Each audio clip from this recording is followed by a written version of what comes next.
Also breaking tonight in the last 30 minutes, the D.C. Council rolled back some proposed budget cuts for next year.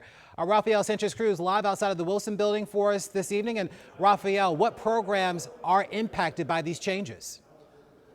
Look, Larry, we're talking about the Pay Equity Fund. That's the program that helps pay the salary for childcare workers. We're also talking about victim services for those victims of domestic violence. But you might be wondering how we got this additional money. Well, essentially, these are about $400 million that the DC's chief financial officer withheld. So it's money that Mayor Bowser didn't tap into her budget proposal. And it's money that the district has now given the uncoupling of the DC tax code. Another $150 million were tapped in from the city's reserves.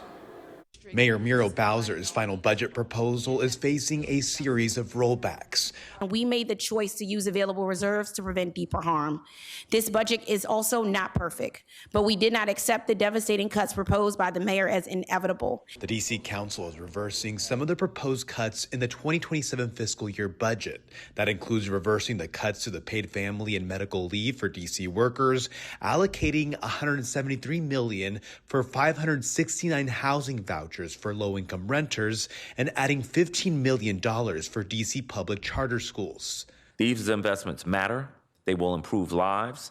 Families will be able to access childcare. The D.C. Council has added $60 million to the program that increases the salary for early childhood educators. Yay! Nothing works in D.C. without childcare, and council members know that.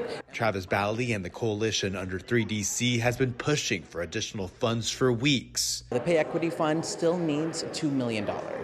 What is that $2 million for? It's to make sure that our early educators are held constant, that they do not experience another pay cut in their lives. We also need additional funding for the childcare subsidy program.